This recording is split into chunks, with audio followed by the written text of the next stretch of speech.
जय श्री कृष्णा मेरे सभी प्यारे कथा श्रोताओं को। मेरा नाम है नमित अग्रवाल और स्वागत है आपका मेरे चैनल कथावाचक में।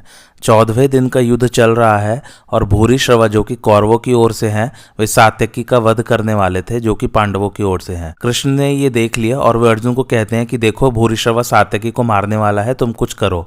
तो अर्जुन वहीं से तीर चलाते हैं और भूरिश्रवा की भुजा को काट डालते हैं जिसमें वह तलवार लिए हुए थे। आइए आज की कथा आरंभ करते हैं। भूरिश्रवा की भुजा को कटा देखकर सभी प्राणियों को बड़ा दुख हुआ। भूरिश्रवा सात्यकी को छोड़कर अलग खड़ा हो गया और अर्जुन की निंदा करने लगा। उसने कहा, अर्जुन, मैं दूसरे से युद्ध करने में लगा हुआ था, तुम्हारी ओर तो मेरी दृष्टि ही नहीं थी। ऐसी स्थिति में मेरा हाथ काटकर तुमने बड़ा ही क्रूर कर्म किया है। जब धर्मपुत्र राजा युधिष्ठिर पूछेंगे तो क्या तुम उनसे यही कहोगे कि मैंने संग्राम भूमि में सात्यकी के साथ युद्ध करने में लगे हुए भूरिश्रवा को मार डाला है? तुम्हें यह अस्त्र नीति साक्षात इंद्र ने सिखाई है या महादेव जी अथवा द्रोणाचार्य ने? तुम तो संसार में अस्त्र धर्म के सबसे बड़े ज्ञाता माने जाते हो, फिर भला दूसरे के साथ युद्ध करते समय तुमने मुझ पर क्यों प्रहार किया? तुम राजवंश में और विशेषतः कुरुकुल में उत्पन्न हुए हो, साथ ही सदाचारी भी हो, फिर भी इस समय छात्र धर्म से कैसे डिग गए? अवश्य ही तुमने यह काम श्री कृष्ण की सम्मति से किया होगा, सो तुम्हें ऐसा करना उचित नहीं था। अर्जुन ने कहा, राजन, सचमुच बूढ़े होने के साथ मनुष्य की बुद्धि भी बुढ़िया जाती है, इसी से आपने ये सब बिना सिर पैर की बातें कही है। आप श्री कृष्ण को अच्छी तरह जानते हैं, फिर भी उनकी और मेरी निंदा कर रहे हैं। आप युद्ध धर्म को जानने वाले और समस्त शास्त्रों के मर्मज्ञ हैं तथा मैं भी कोई अधर्म नहीं कर सकता, यह बात जानकर भी आप ऐसी बहकी बहकी बातें क्यों कर रहे हैं? क्षत्रिय लोग अपने भाई, पिता, पुत्र, संबंधी एवं बंधु बांधवों के सहित ही शत्रुओं के साथ संग्राम किया करते हैं। ऐसी स्थिति में मैं अपने शिष्य और संबंधी सात्यकी की रक्षा क्यों न करता? यह तो मेरे दाएं हाथ के समान है और अपने प्राणों की भी परवाह न करके हमारे लिए जूझ रहा है। संग्राम भूमि में केवल अपनी ही रक्षा नहीं करनी चाहिए, बल्कि जिसके लिए जो लड़ रहा है उसे उसकी रक्षा का ध्यान भी अवश्य रखना चाहिए। यदि मैं संग्राम भूमि में सात्यकी को अपने सामने मरते देखता तो मुझे पाप लगता, इसी से मैंने उसकी रक्षा की है। जिस समय अपने और पराये पक्ष के सब योद्धा लड़ रहे थे और आप सात्यकी से भिड़ गए थे, उसी समय तो मैंने ये काम किया है। भला इस सैन्य समुद्र में एक योद्धा का एक ही के साथ संग्राम होना कैसे संभव है? आपको तो अपनी ही निंदा करनी चाहिए, क्योंकि जब आप अपनी ही रक्षा नहीं कर सकते तो अपने आश्रितों की कैसे करेंगे? अर्जुन के ऐसा कहने पर भूरिश्रवा ने सात्यकी को छोड़कर मरण पर्यंत उपवास करने का नियम ले लिया। उसने बाएं हाथ से बाढ़ बिछाकर ब्रह्मलोक में जाने की इच्छा से प्राणों को वायु में, नेत्रों को सूर्य में और मन को स्वच्छ जल में होम दिया तथा महोपनिषद संज्ञक ब्रह्मा का ध्यान करते हुए योग युक्त होकर उन्होंने मुनिव्रत धारण कर लिया। इस समय सेना के सब लोग श्री कृष्ण और अर्जुन की निंदा करने लगे, किंतु उन्होंने बदले में कोई कड़वी बात नहीं कही। अर्जुन ने किसी प्रकार का क्रोध प्रकट न करते हुए कहा, मेरे इस व्रत को यहाँ सभी राजा लोग जानते हैं कि यदि कोई हमारे पक्ष का मनुष्य मेरे बाण की पहुंच के अंदर होगा तो कोई पुरुष उसे मार नहीं सकेगा। भूरिश्रवा जी, मेरे इस नियम पर विचार करके आपको मेरी निंदा नहीं करनी चाहिए। मैंने आपकी सशस्त्र भुजा को काटकर कोई अधर्म नहीं किया है। बालक अभिमन्यु के पास तो कोई भी हथियार नहीं था और उसके रथ और कवच भी टूट चुके थे, फिर भी आप लोगों ने उसे मिलकर मार डाला। इस कर्म को कौन धर्मात्मा पुरुष अच्छा कहेगा? अर्जुन की बात सुनकर भूरिश्रवा ने अपना सिर पृथ्वी से लगाया और मुख नीचा किए चुपचाप बैठा रहा। तब अर्जुन ने कहा, मेरा जो प्रेम धर्मराज, महाबली भीमसेन और नकुल सहदेव के प्रति है वही आप में भी है। मैं और महात्मा कृष्ण आपको आज्ञा देते हैं कि आप उशीनर के पुत्र शिबी के समान पुण्य लोगों को प्राप्त हो। श्री कृष्ण ने कहा, राजन, तुम निरंतर अग्निहोत्र करने वाले हो, जो लोक सर्वदा प्रकाशमान है तथा ब्रह्मादि देवगण भी जिनके लिए लालायित रहते हैं, उनमें तुम मेरे ही समान गरुड़ पर चढ़कर जाओ। इसी समय सात्यकी उठा और उसने निर्दोष भूरिश्रवा का सिर काटने के लिए तलवार उठाई। उसे श्री कृष्ण, अर्जुन, भीमसेन, युधामन्यु, उत्तमौजा, अश्वत्थामा, कृपाचार्य, कर्ण, वृषसेन और जयद्रथ सभी ने रोका, किंतु सबके चिल्लाते रहने पर भी उसने अनशन व्रतधारी भूरिश्रवा का मस्तक काट डाला। फिर उसने अपनी निंदा करने वाले कौरवों को ललकार कर कहा, अरे धर्मिष्ठता का ढोंग कर रचने वालों पापियों, तुम जो धर्म की दुहाई देकर मुझसे कह रहे हो कि मुझे भूरिश्रवा को नहीं मारना चाहिए था, सो जिस समय तुम लोगों ने सुभद्रा के पुत्र शस्त्रहीन बालक अभिमन्यु की हत्या की थी, उस समय तुम्हारा धर्म कहाँ चला गया था? मेरी तो यही प्रतिज्ञा है कि यदि कोई पुरुष संग्राम में मेरा तिरस्कार करके मुझे जमीन पर घसीटकर जीवित अवस्था में ही लात मारेगा, वह फिर मुनिव्रत धारण करके ही क्यों न बैठ जाए, उसे मैं अवश्य मार डालूंगा। राजन, सात्यकी के ऐसा कहने पर फिर कौरवों में से किसी ने कुछ नहीं कहा, परंतु मुनियों के समान वनवासी यशस्वी भूरिश्रवा का इस प्रकार वध करना किसी को अच्छा नहीं लगा। भूरिश्रवा ने अपने जीवन में सहस्त्रों का दान किया था और उसका कई बार मंत्रपूत जल से अभिषेक हुआ था, अतः वह देह त्याग कर अपने परम पुण्य तेज से संपूर्ण पृथ्वी और आकाश को आलोकित करता ऊर्ध्व लोकों में चला गया। राजा धृतराष्ट्र ने पूछा, संजय, भूरिश्रवा के मारे जाने पर फिर जिस प्रकार आगे युद्ध हुआ वह मुझे सुनाओ। संजय ने कहा, महाराज, भूरिश्रवा के परलोक को प्रस्थान करने पर महाबाहु अर्जुन ने श्री कृष्ण से कहा, माधव, अब जिधर राजा जयद्रथ है उधर ही घोड़ों को बढ़ाइए। आज जयद्रथ के आगे 3 गतियां हैं। यदि वह युद्ध में लड़ते लड़ते मारा गया तो तत्काल स्वर्ग प्राप्त करेगा। यदि पीठ दिखाकर भागते समय मेरे बाण का शिकार हो गया तो नरक में पड़ेगा, और यदि भाग गया तो अपयश का भागी होगा। अब सूर्य बड़ी तेजी से अस्ताचल की ओर बढ़ रहा है, इसलिए आपको मेरी प्रतिज्ञा सफल कराने का प्रयत्न करना चाहिए। आप घोड़ों को ऐसी तेजी से ले चलिए जिसमें सूर्य अस्त न हो, मेरी प्रतिज्ञा पूरी हो जाए और मैं जयद्रथ को मार सकूं। तब अश्व विद्या में कुशल भगवान कृष्ण ने घोड़ों को जयद्रथ के रथ की ओर हाका। अर्जुन को जयद्रथ का वध करने के लिए बढ़ते देख राजा दुर्योधन ने कर्ण से कहा, वीरवर, अब थोड़ा ही दिन रह गया है। आज अपने बाणों से तुम शत्रु पर प्रहार करो। यदि किसी प्रकार आज का दिन बीत गया तो फिर निश्चय हमारी ही विजय होगी, क्योंकि सूर्यास्त तक जयद्रथ की रक्षा हो जाने पर अर्जुन की प्रतिज्ञा झूठी हो जाएगी और वह स्वयं ही अग्नि में प्रवेश कर जाएगा। फिर अर्जुन के न रहने पर तो उसके भाई और अनुयायी लोग एक मुहूर्त भी जीवित नहीं रह सकेंगे। इस प्रकार हम निष्कंटक होकर पृथ्वी का राज्य भोगेंगे। अतः तुम अश्वत्थामा, कृपाचार्य, शल्य तथा मुझे और दूसरे योद्धाओं को भी साथ लेकर अर्जुन के साथ पूरी शक्ति से संग्राम करो। दुर्योधन की बात सुनकर कर्ण ने कहा, प्रचंड प्रहार करने वाले महान धनुर्धर वीरवर भीम ने अपने बाणों से मेरे शरीर को बहुत ही जर्जरित कर दिया है, तो भी युद्ध में डटा ही रहना चाहिए। इस नियम के कारण मैं यहाँ खड़ा हुआ हूँ। भीम के विशाल बाणों से व्यथित होने के कारण मेरे अंगों में हिलने डुलने की भी शक्ति नहीं है। तथापि अर्जुन जयद्रथ को न मार सके, इस उद्देश्य से मैं यथाशक्ति युद्ध करूंगा, क्योंकि मेरा जीवन तो आप ही के लिए है। जिस समय कर्ण और दुर्योधन इस प्रकार बातें कर रहे थे, अर्जुन अपने पैने बाणों से आपकी सेना का संहार करने लगे। अनेकों हाथी, घोड़े, ध्वजा, छत्र, धनुष, चंवर और योद्धाओं के सिर उनके बाणों से कट कट कर सब ओर गिरने लगे। आग जिस प्रकार घास फूस को जला डालती है, उसी प्रकार अर्जुन ने बात की बात में आपकी सेना का संहार कर डाला। इस प्रकार जब अधिकांश योद्धा मारे गए तो वे बढ़ते बढ़ते जयद्रथ के पास पहुंच गए। अर्जुन का यह पराक्रम आपके पक्ष के वीर सह न सके। अतः जयद्रथ की रक्षा के लिए दुर्योधन, कर्ण, वृषसेन, शल्य, अश्वत्थामा, कृपाचार्य और स्वयं जयद्रथ ने भी उन्हें चारों ओर से घेर लिया। ये सब महारथी जयद्रथ को अपने पीछे रखकर श्रीकृष्ण और अर्जुन का वध करने की इच्छा से निर्भय होकर उनके चारों ओर घूमने लगे। सूर्य लाल हो चुका था, वे सब उसके छिपने की बाट जो रहे थे और अर्जुन पर सैकड़ों तीखे तीरों की वर्षा करते जाते थे। किंतु रणोन्मत्त अर्जुन उनके बाणों के 2-2, 3-3 और 8-8 टुकड़े करके उन सभी रथियों को बींधे डालते थे। अब उन पर अश्वत्थामा ने 25, वृषसेन ने 7, दुर्योधन ने 20 तथा कर्ण और शल्य ने 3-3 बाणों से वार किया।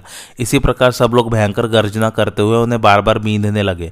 फिर जल्दी ही सूर्यास्त हो जाए, इस अभिलाषा से उन्होंने अपने रथों को सटाकर मंडलाकार खड़ा कर लिया और इस तरह चारों ओर से उन पर बाणों की वर्षा करने लगे। किंतु इस पर भी दुर्धर्ष और वीर धनंजय आपकी सेना के अनेकों वीरों को धराशायी कर सिंधु राज की ओर बढ़ते गए। तब कर्ण अपने वेग युक्त बाणों से उनकी गति को रोकने का प्रयत्न करने लगे। उसने उन पर 50 बाणों से वार किया। इस पर अर्जुन ने उसका धनुष काटकर 9 बाणों से उसकी छाती पर चोट की। प्रतापी कर्ण ने तुरंत ही दूसरा धनुष उठाया और 8000 बाण छोड़कर एकदम अर्जुन को ढक दिया। अर्जुन ने भी अपने हाथ की सफाई दिखाते हुए सब योद्धाओं के देखते देखते उसे बाणों से आच्छादित कर दिया। इस प्रकार बाणों के समूह में छिप जाने पर भी वे एक दूसरे पर प्रहार करते रहे। इस समय वे बड़ी ही फुर्ती और सफाई से युद्ध कर रहे थे तथा वहां खड़े हुए सब योद्धा उनके इस अद्भुत संग्राम को देख रहे थे। इतने ही में अर्जुन ने धनुष को कान तक खींचकर 4 बाणों से कर्ण के घोड़ों को मार डाला तथा एक भल्ले से सारथी को रथ से नीचे गिरा दिया। कर्ण को रथहीन देखकर अश्वत्थामा ने उसे अपने रथ पर चढ़ा लिया और फिर वह अर्जुन से भिड़ गया। इसी समय शल्य ने 30 बाणों से अर्जुन पर वार किया। कृपाचार्य ने 20 बाणों से श्रीकृष्ण को और 12 से अर्जुन को बींधा तथा सिंधुराज ने 4 से और वृषसेन ने 7 बाणों से श्रीकृष्ण और अर्जुन को घायल कर दिया। इसी प्रकार अर्जुन ने भी 64 बाणों से अश्वत्थामा पर, 100 से शल्य पर, 10 से जयद्रथ पर, 3 से वृषसेन पर और 20 से कृपाचार्य पर चोट की। फिर ये सब महारथी अर्जुन की प्रतिज्ञा भंग करने के विचार से एक साथ मिलकर उन पर टूट पड़े। उन्होंने भारी भारी गदाओं, लोहे के परिघों, शक्तियों तथा और भी तरह तरह के शस्त्रों से उन पर एक साथ चोट की। किंतु अर्जुन इस प्रकार आक्रमण करती हुई इस कौरव सेना को देखकर हंसे और आपके अनेकों वीरों को विध्वंस करते हुए आगे बढ़ने लगे। राजन, जिस समय अर्जुन अपने धनुष की डोरी खींचते थे उस समय उससे इंद्र के वज्र की सी भयानक ध्वनि होती थी। उसे सुनकर आपकी सेना पागलों के समान चक्कर में पड़ जाती थी। वे इतनी फुर्ती से बाढ़ छोड़ते थे कि हमें यही नहीं जान पड़ता था कि वे सब कब बाढ़ लेते हैं, कब उसे धनुष पर चढ़ाते हैं, कब धनुष की डोरी खींचते हैं और कब उसे छोड़ देते हैं। अब उन्होंने कोपित होकर दुर्जय इंद्रास्त्र का प्रयोग किया। उससे सैकड़ों हजारों दिव्य बाण प्रकट हो गए। कौरवों ने भी शस्त्रों की वर्षा से आकाश में अंधकार सा कर दिया था। उसे अपने दिव्यास्त्रों के मंत्रों से अभिमंत्रित बाणों द्वारा अर्जुन ने नष्ट कर दिया। इस समय शूरवीरता का दम भरने वाले आपके जो वीर उनके सामने आए, वे सभी आग की लपट पर गिरने वाले पतंगों के समान नष्ट हो गए।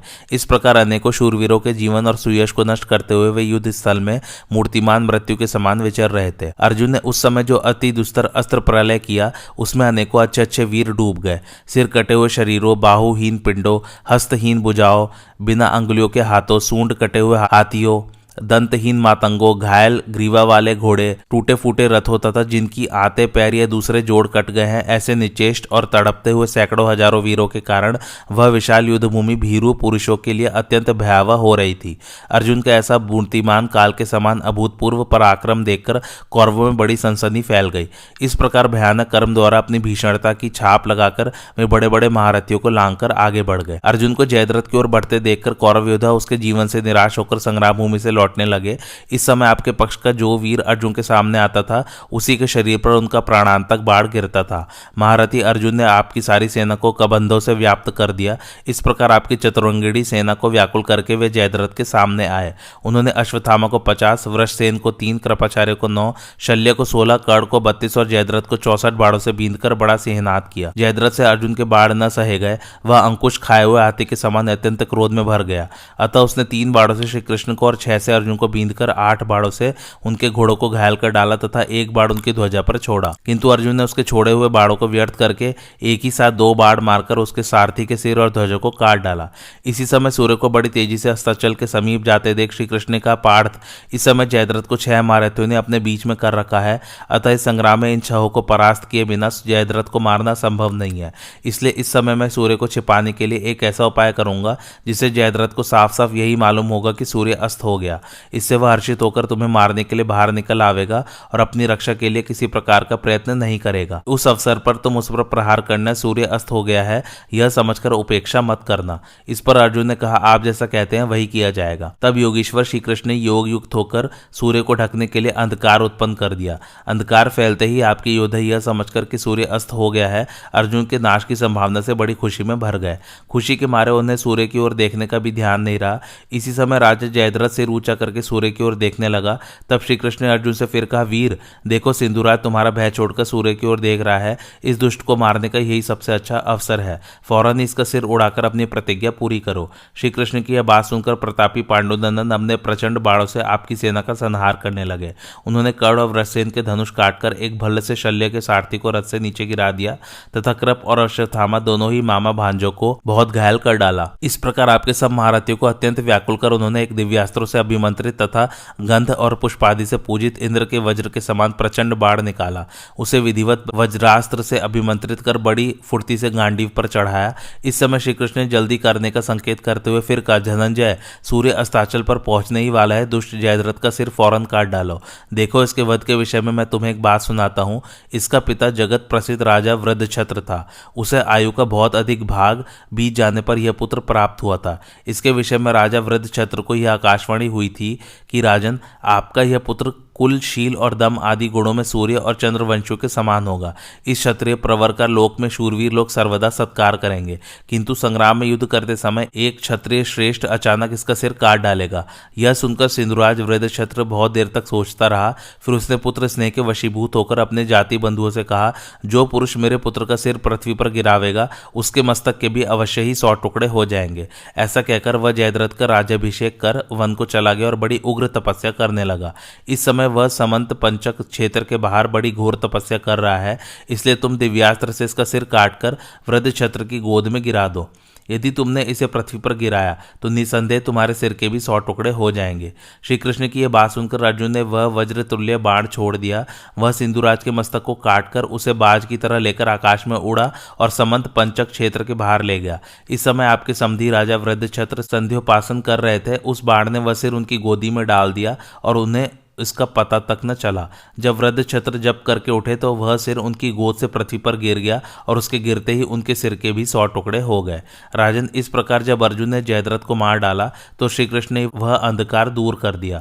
अब आपके पुत्र को मालूम हुआ कि यह सब तो श्री कृष्ण की रची हुई माया ही थी। इस प्रकार अर्जुन ने 8 अक्षौणी सेना का संहार करके आपके दामाद जयद्रथ का वध किया। जयद्रथ को मरा देखकर आपके पुत्र दुख से आंसू बहाने लगे और अपनी विजय के विषय में निराश हो गए।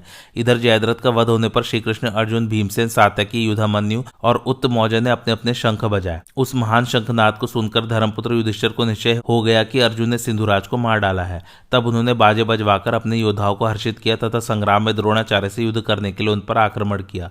अब सूर्यास्त के बाद सोमको के साथ आचार्य का बड़ा रोमांचकारी युद्ध होने लगा। वे सब द्रोण के प्राणों के ग्राहक होकर उनके साथ लड़ने लगे।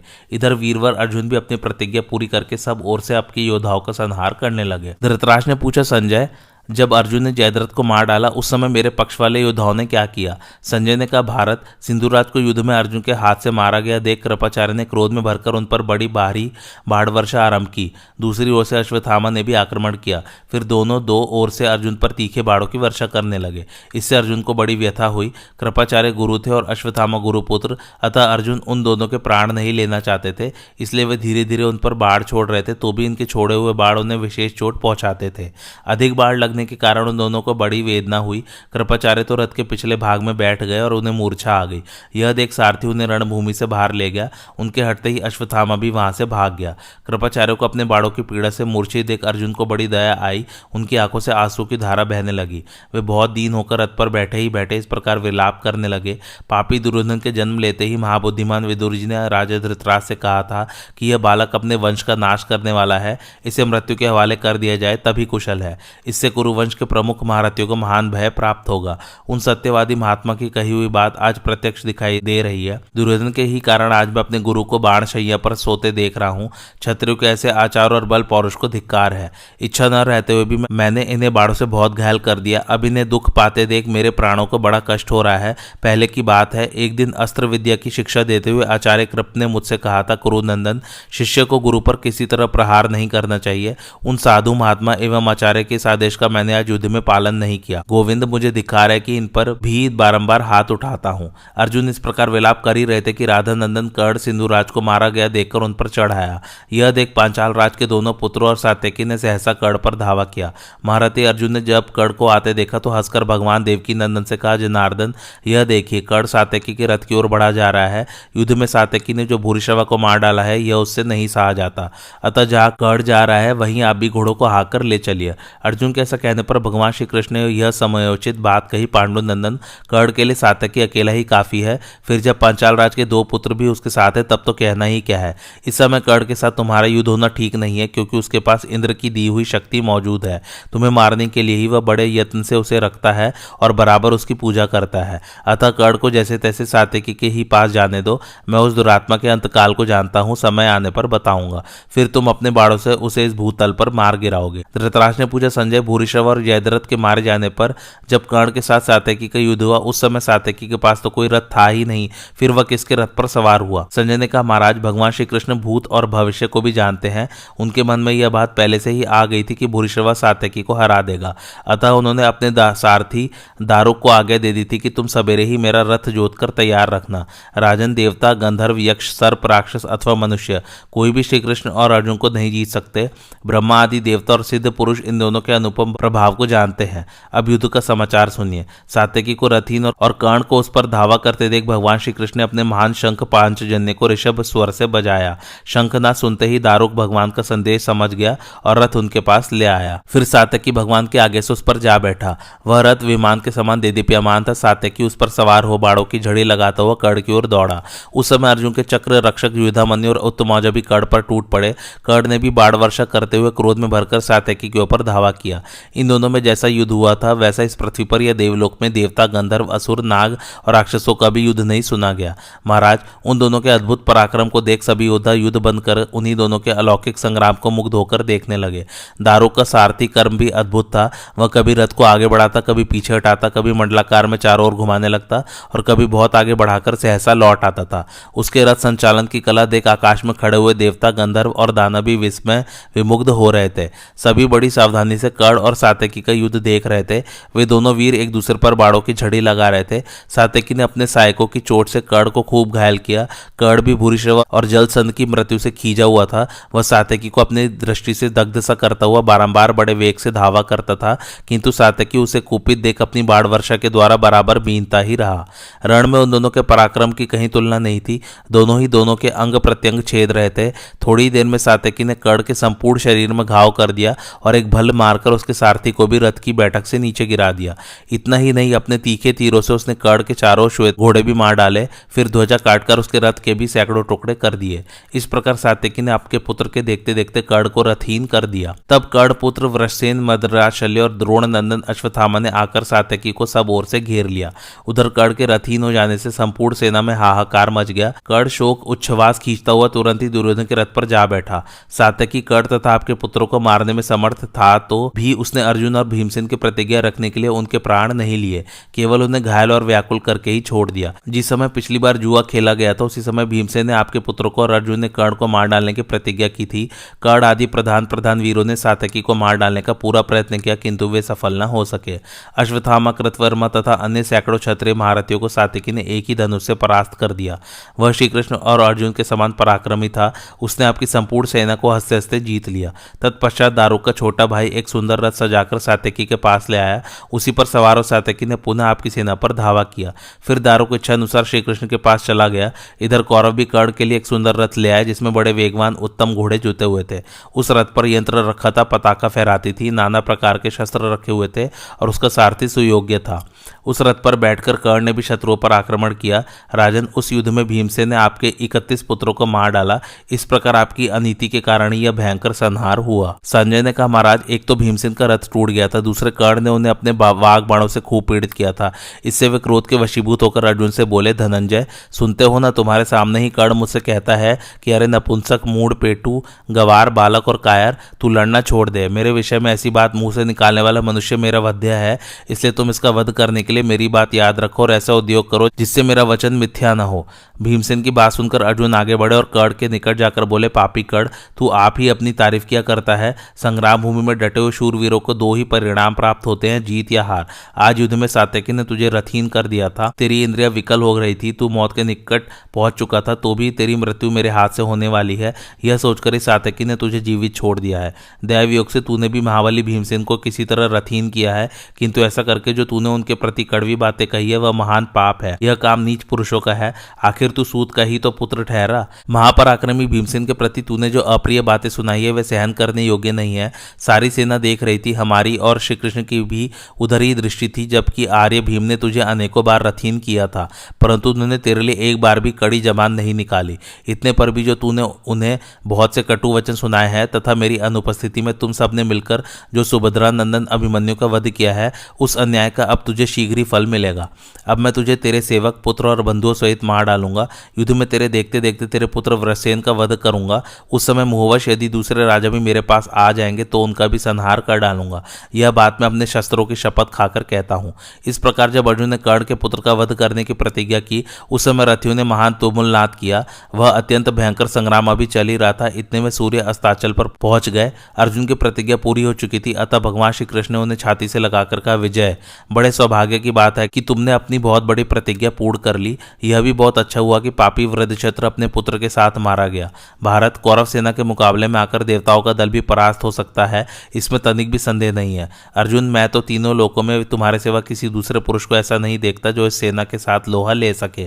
तुम्हारा बल और पराक्रम रुद्र, इंद्र और यमराज के समान है। आज अकेले तुमने जैसा पुरुषार्थ किया है ऐसा कोई भी नहीं कर सकता। इसी प्रकार जब तुम बंधु बांधवों सहित कर्ण को मार डालोगे तो पुनः तुम्हें बधाई दूंगा। अर्जुन ने कहा, माधव, यह तो तुम्हारी ही कृपा है जिससे मैंने प्रतिज्ञा पूरी की। तुम जिनके स्वामी हो, रक्षक हो, उनकी विजय होने में आश्चर्य ही क्या है।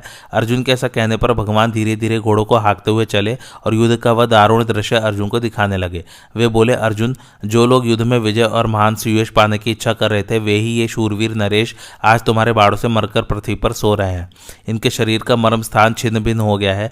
ये बड़ी विकलता के साथ मृत्यु को प्राप्त हुए हैं। यद्यपि इनकी देह में प्राण नहीं है तो भी बदन पर दमकती हुई दीप्ति के कारण ये जीवित से दिखाई दे रहे हैं। साथ ही इनके नाना प्रकार के अस्त्र शस्त्र तथा वाहन यह पड़े हुए हैं जिनसे यह रणभूमि भर गई है। इस प्रकार संग्राम भूमि का दर्शन कराते हुए भगवान कृष्ण कृष्ण ने स्वजनों के साथ अपना 5 जने शंख बजाया। फिर अजातशत्रु राजा युधिष्ठिर के पास जा उन्हें प्रणाम करके कहा, महाराज, सौभाग्य की बात है कि आपका शत्रु मारा गया, इसके लिए आपको बधाई है।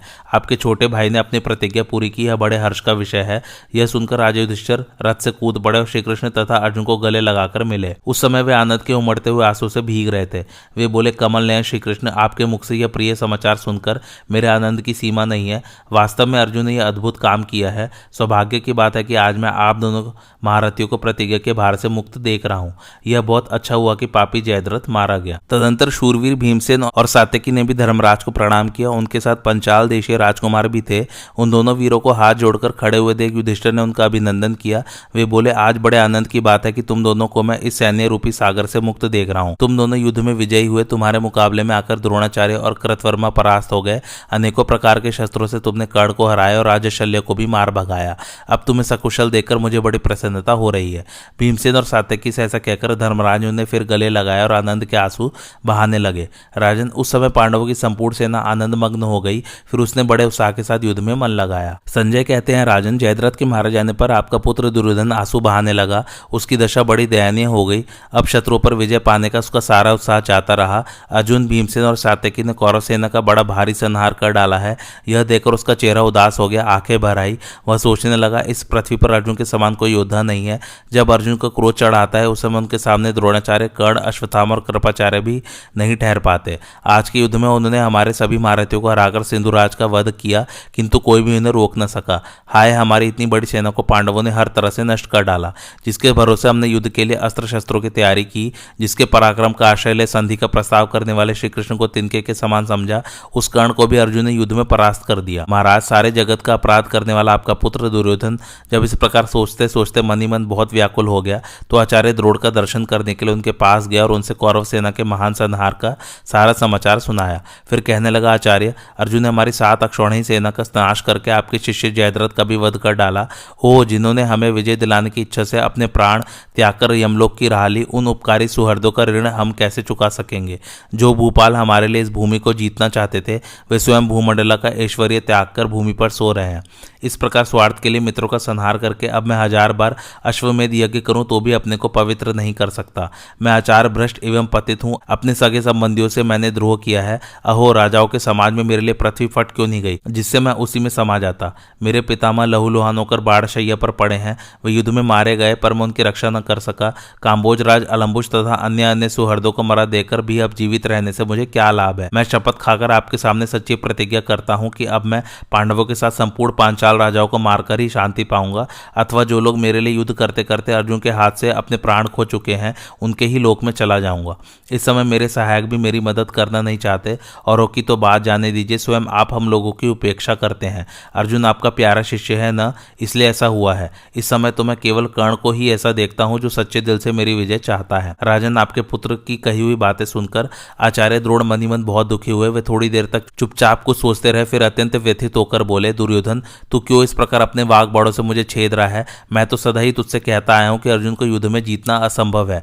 जिन भीष्म पितामह को हम लोग त्रिभुवन का सर्वश्रेष्ठ वीर समझते थे, वे भी जब मारे गए तो और उसे क्या आशा रखे। तूने जब जुआ खेलना आरंभ किया था उस समय विदुर ने कहा था, बेटा दुर्योधन, इस कौरव सभा में शकुनी जो ये पासे फेंक रहा है, इन्हें पासा न समझो, ये एक दिन तीखे बाढ़ बन जाएंगे। वे ही पासे अब अर्जुन के हाथ से बाढ़ बनकर हमें मार रहे हैं। उस दिन विदुर की बात तेरी समझ में नहीं आई। यही नहीं, तूने एक और बड़ा भारी अन्याय किया कि हम लोगों के सामने द्रौपदी को सभा में बुलाकर अपमानित किया। वह उच्च कुल में उत्पन्न हुई है, सब प्रकार के धर्मों का पालन करती है, वह इस अपमान के योग्य नहीं थी। गांधारी नंदन, उस पाप का ही यह महान फल प्राप्त हुआ है। दुर्योधन, अब मैं पांचाल राजाओं को मारे बिना अपना कवच नहीं उतारूंगा। आज युद्ध में वही कर्म करूंगा जिससे तेरा हित हो। मेरे पुत्र अश्वत्थामा से जाकर कहना कि वह युद्ध में अपने जीवन की रक्षा करते हुए जैसे भी हो सोमकों का संहार करे, उन्हें जीवित न छोड़े। अब मैं महासंग्राम के लिए शत्रु सेना में प्रवेश करता हूं। तुझ में शक्ति हो तो उन सेना की रक्षा करना, क्योंकि क्रोध में भरे हुए कौरव तथा संजयों का आज रात्रि में भी युद्ध होगा। ऐसे कहकर आचार्य द्रोण पांडव तथा संजयों से युद्ध करने के लिए चल दिए। आचार्य की प्रेरणा पाकर दुर्योधन ने भी युद्ध करने का ही निश्चय किया। उसने कर्ण से कहा, देखो, श्री कृष्ण की सहायता से अर्जुन ने द्रोणाचार्य का व्यूह भेदकर सब योद्धाओं के सामने ही सिंधुराज का वध किया है। मेरी अधिकांश सेना अर्जुन के हाथों नष्ट हो गई, अब थोड़ी सी ही बची है। यदि इस युद्ध में आचार्य द्रोण अर्जुन को रोकने की पूरी कोशिश करते तो वे लाख प्रयत्न करने पर भी उस दुर्भेद्य व्यूह को नहीं तोड़ सकते थे, किंतु वे तो द्रोण के परम प्रिय हैं, तभी तो आचार्य ने जयद्रथ को अभयदान देकर भी अर्जुन को व्यूह में घुसने का मार्ग दे दिया। यदि उन्होंने पहले ही सिंधुराज को घर जाने की आज्ञा दे दी होती तो अवश्य ही मनुष्यों का इतना बड़ा संहार नहीं होने पाता। मित्र जयद्रथ अपनी जीवन रक्षक के लिए घर जाने को तैयार था, किंतु मुझ अधम ने ही द्रोण से अभय पाकर उसे रोक लिया। आज के युद्ध में चित्रसेन आदि मेरे भाई भी हम लोगों के देखते देखते भीमसेन के हाथ से मारे गए। कर्ण ने कहा, भाई तुम आचार्य की निंदा न करो, वे तो अपने बल शक्ति और उत्साह के अनुसार प्राणों की भी परवाह न करके युद्ध करते ही हैं। अर्जुन द्रोण का उल्लंघन करके सेना में घुस गए थे, इसलिए इसमें उनका कोई दोष मैं नहीं देखता। मैंने भी उस रणांगण में तुम्हारे साथ रहकर बहुत प्रयत्न किया, तथापि सिंधुराज मारा गया, इसलिए इसमें प्रारब्ध को ही प्रधान समझो। मनुष्य को उद्योगशील होकर सदा निशंक भाव से अपने कर्तव्य का पालन करना चाहिए।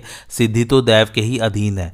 राजन, इस प्रकार कर्ण और दुर्योधन बहुत सी बातें कर रहे थे। इतने ही में रणभूमि में उन्हें पांडवों की सेना दिखाई दी। फिर तो आपके पुत्रों का शत्रु के साथ घमासान युद्ध छिड़ गया। संजय कहते हैं, महाराज पांचाल और कौरव वीरों में परस्पर युद्ध होने लगा। सभी योद्धा एक दूसरे को बाढ़, तोमर और शक्तियों से बींधकर यमलोक भेजने लगे। थोड़ी ही देर में युद्ध का रूप बड़ा भयंकर हो गया। रक्त की नदी बह चली। उस समय आपके धनुर्धर पुत्र दुर्योधन के तीखे बाड़ों की मार खाकर पांचाल वीर इधर उधर भागने लगे। उसके सहायकों से पीड़ित तो पांडव सैनिक धराशायी होने लगे।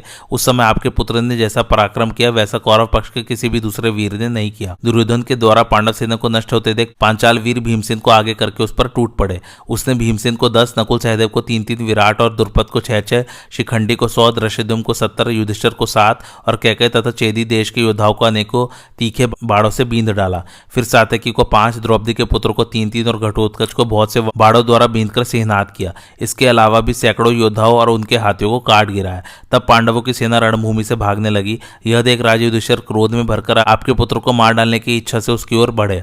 दुर्योधन ने 3 बाड़ों से धर्मराज के सारथी को घायल करके एक बाड़ से उनके धनुष को काट दिया।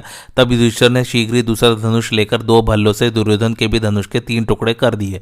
फिर 10 तीखे सहायकों से उसे बींध डाला। युधिष्ठिर के छोड़े हुए बाढ़ दुर्योधन के मर्म स्थानों को छेद कर पृथ्वी में समा गए। तदंतर धर्मराज ने दुर्योधन पर एक और भयंकर बाढ़ चलाया। उसकी चोट से दुर्योधन को मूर्छा आ गई और वह रथ की बैठक पर लुढ़क गया। थोड़ी देर में जब होश हुआ तो उसने पुनः सुदृढ़ धनुष हाथ में लिया। इतने में विजयाभिलाषी पांचाल वीर तुरंत दुर्योधन के पास आ पहुंचे।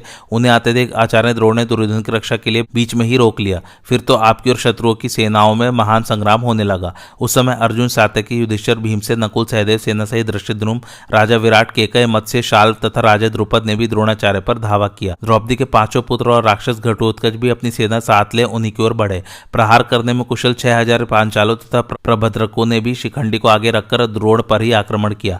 इस प्रकार पांडव पक्ष के दूसरे महारथी भी एक ही साथ आचार्य द्रोण की ओर लौट पड़े। जिस समय वे शूरवीर युद्ध के लिए पहुंचे, भयंकर रात आरंभ हो गई थी। उस समय द्रोणाचार्य और संजयों में अत्यंत भयानक युद्ध होने लगा। सारे संसार में अंधकार छा जाने के कारण कहीं कुछ दिखाई नहीं देता था। अपने पराया की पहचान नहीं हो पाती थी। उस प्रदोष काल में सब लोग उन्मत्त से हो रहे थे। रणभूमि की धूल रक्त की धारा में सनकर बैठ गई थी। रात्रि काल के उस घोर युद्ध में पांडव और संजय क्रोध में भरकर एक साथ ही आचार्य द्रोण पर टूट पड़े। किंतु आचार्य के सामने जो जो प्रधान महारथी आए उनमें से कुछ को तो उन्होंने यमलोक भेज दिया और बाकी सबको मार गिराया। द्रोण ने अकेले ही हजारों हाथी, 10,000 रथी, लाखों पैदल और अरबों घुड़सवार काट डाले। धृष्टद्युम्न के पुत्रों तथा केकयों को भी शीघ्रगामी सहायकों से घायल कर प्रेतलोक पहुंचा दिया। इस प्रकार द्रोणाचार्य को शत्रु सेना का संहार करते देख प्रतापी राजा शिबी अत्यंत क्रोध में भरे हुए उनके मुकाबले में आ डटे। पांडव सेना के महारथी को आते देख द्रोण ने 10 बाण मारकर उन्हें घायल किया। राजा शिबी ने भी तुरंत बदला लिया। उन्होंने 30 बाणों से द्रोण को घायल करके एक भल्ले से उनके सारथी को भी मार गिराया। तब द्रोण ने उनके घोड़ों और सारथी को मार डाला तथा शिबी के मुकुट मंडित सिर को भी उधड़ से अलग कर दिया। इतने ही में दुर्योधन ने द्रोण के लिए तुरंत दूसरा सारथी भेजा। उसने आकर जब घोड़ों की बागडोर हाथ में ली तो द्रोण ने पुनः शत्रुओं पर धावा किया। इधर कलिंग राज का पुत्र अपनी सेना के साथ भीमसेन पर टूट पड़ा। भीमसेन ने पहले उसके पिता कलिंग राज को मार डाला था। इससे उनके ऊपर उस राजकुमार का क्रोध बहुत बड़ा हुआ था। उसने भीम को पहले 5 बाड़ों से घायल करके फिर 7 बाड़ों से बींध डाला। इसके बाद उनके सारथी विशोक को भी 3 बाड़ मारकर एक बाड़ से उनके रथ की ध्वजा काट डाली। तब तो भीमसेन के क्रोध की सीमा न रही। वे अपने रथ से कूदकर उसी के रथ पर चढ़ गए और उस क्रोध में भरे हुए कलिंग वीर को बड़े जोर से मुक्का मारा। पांडु नंदन भीम अत्यंत बली थे। उनके मुक्के की चोट से उसकी हड्डी छितरा गई। उसकी वह दुर्गति कर्ण तथा उसके भाइयों से नहीं सही गई। उन्होंने जहरीले सांप की तरह तीखे बाड़ों से भीमसेन को बींधना आरंभ किया। तब भीमसेन उसके रथ को छोड़कर ध्रुव के रथ पर चढ़ गए। ध्रुव भी निरंतर उनकी ओर बाढ़ चला रहा था। महाबली भीम ने उसको भी मुक्के से मार डाला। फिर वे जयरात के रथ पर चढ़े और सिंहनाद करके उसे बाएं हाथ से एक चाटा लगाया। इस प्रकार कर्ण के सामने ही उन्होंने उसे भी मार डाला। तब कर्ण ने भीमसेन पर एक सुवर्णमय शक्ति का प्रहार किया, किंतु भीम ने हंसते हंसते उसे हाथ में पकड़ लिया और फिर उसी को कर्ण पर दे मारा। कर्ण की ओर आती हुई उस शक्ति को शकुनी ने बाढ़ से काट गिराया। इस प्रकार अद्भुत पराक्रमी भीम ने युद्ध में यह महान पुरुषार्थ करके पुनः अपने रथ पर आरूढ़ हो आपकी सेना पर धावा किया। क्रोध में भरे हुए यमराज की भांति भीम को आते देख आपके पुत्रों ने बाढ़ मारकर आगे बढ़ने से रोक दिया और बाढ़ वर्षा से उन्हें आच्छादित कर दिया। यह देख भीम ने अपने बाढ़ों से दुर्मत के सारथी और घोड़ों को यमलोक पहुंचा दिया। दुर्मत दुष्टगण के रथ पर जा चढ़ा। अब एक ही रथ पर बैठे हुए दोनों भाइयों ने भीम पर धावा किया और उन्हें तीखे बाढ़ों से बींधने लगे। तब भीमसेन ने कर्ण, अश्वत्थामा, दुर्योधन, कृपाचार्य, सोमदत्त और भामीक के देखते देखते दुर्मत और दुष्कर्ण के रथ को लात से मारकर पृथ्वी में धंसा दिया। फिर आपके उन दोनों पुत्रों को मुक्के से मार मारकर कचूमर निकाल डाला और बड़े जोर से गर्जना की। उस समय कौरव सेना में हाहाकार मच गया। भीम की ओर देखकर राजा लोग कहते थे, ये भीम नहीं, भीम के रूप में साक्षात भगवान रुद्र हैं जो कौरवों से युद्ध कर रहे हैं। महाराज, यो कहकर सब राजा भागने लगे। सबके होश उड़ गए थे। सभी अपनी सवारियों को तेजी से भगाए लिए जाते थे। उस समय दो आदमी एक साथ नहीं दौड़ते थे, सब अकेले ही भाग रहे थे। इस तरह उस प्रदोष काल में भीम ने कौरव सेना का भली भांति संहार किया। इससे नकुल, सहदेव, द्रुपद, विराट, केकय और राजा युधिष्ठिर को बड़ी प्रसन्नता हुई। वे भीमसेन की प्रशंसा करने लगे। संजय कहते, सात्यकी के प्रति राजा सोमदत्त का क्रोध बहुत बढ़ा हुआ था। इसका कारण यह था कि उसने उनके पुत्र भूरिश्रवा को, जबकि वह अनशन व्रत धारण करके बैठा हुआ था, मार डाला था। सोमदत्त ने 9 बाढ़ मारकर सात्यकी को बींध डाला। फिर सात्यकी ने भी उन्हें 9 बाढ़ों से घायल किया। सात्यकी बलवान था और उसका धनुष भी खूब मजबूत था, अतः उसकी मार से सोमदत्त बेतरह घायल हो गए और रथ की बैठक में मूर्छित होकर गिर पड़े। यह देख उनका सारथी उन्हें रणभूमि से दूर हटा ले गया। तब सात्यकी का वध करने की इच्छा से आचार्य द्रोण उसकी ओर झपटे। उन्हें आते देख युधिष्ठिर आदि वीर सात्यकी की रक्षा के लिए उसे घेर कर खड़े हो गए। तदंतर द्रोण का पांडवों के साथ युद्ध आरंभ हुआ। द्रोण ने पांडव सेना को बाढ़ों से आच्छादित कर दिया और युधिष्ठिर को भी खूब घायल किया। फिर सात्यकी को 10, धृष्टद्युम्न को 20, भीमसेन को 9, नकुल को 5, सहदेव को 8, शिखंडी को 100, द्रौपदी के प्रत्येक पुत्र को 5, विराट को 8, द्रुपद को 10, युधामन्यु को 3 और उत्तमौजा को 6 बाढ़ मारकर बींध दिया। इसके बाद अन्य योद्धाओं को भी घायल करके वे युधिष्ठिर की ओर बढ़े। उनके बाढ़ों की चोट से आर्तनाद करते हुए पांडव सैनिक सब दिशाओं में भागने लगे। जो जो वीर आचार्य के सामने आ जाता उसका मस्तक काटकर उनके प्राण पृथ्वी में समा जाते थे। इस प्रकार द्रोण के बाढ़ों से आहत हुई पांडव सेना अर्जुन के देखते देखते भयभीत होकर भाग चली। यह देखकर अर्जुन ने श्री कृष्ण से कहा, गोविंद, अब आप आचार्य के रथ की ओर चलिए। तब भगवान ने घोड़ों को द्रोण के रथ की ओर हाका। भीमसेन ने भी अपने सारथी विशोक को आगे दी कि मुझे द्रोण के रथ के पास ले चलो। उनके आज्ञा पाकर विशोक ने भी अर्जुन के पीछे अपना रथ बढ़ाया। उन दोनों भाइयों को तैयार होकर द्रोण सेना की ओर आते देख पांचाल, संजय, मत्स्य, चेदी, कारुष, कौशल और केकय महारथियों ने उनका साथ दिया। महाराज, तदंतर वहां रोंगटे खड़े कर देने वाला घोर संग्राम छिड़ गया। अर्जुन और भीम ने अपने साथ रथियों के भारी समूह को लेकर आपकी सेना के दक्षिण और उत्तर भाग में घेरा डाल दिया। उन दोनों वीरों को वहां उपस्थित देख सात्यकी और धृष्टद्युम्न भी वहां आ गए। भूरिश्रवा के वध से अश्वत्थामा बहुत चिढ़ा हुआ था। उसने सात्यकी को आते देख उसे मार डालने का निश्चय करके उस पर धावा किया। यह देख भीमसेन के पुत्र घटोत्कच ने क्रोध में भरकर अपने शत्रु को रोका। घटोत्कच का रथ लोहे का बना हुआ था, उसमें 8 पहिए थे।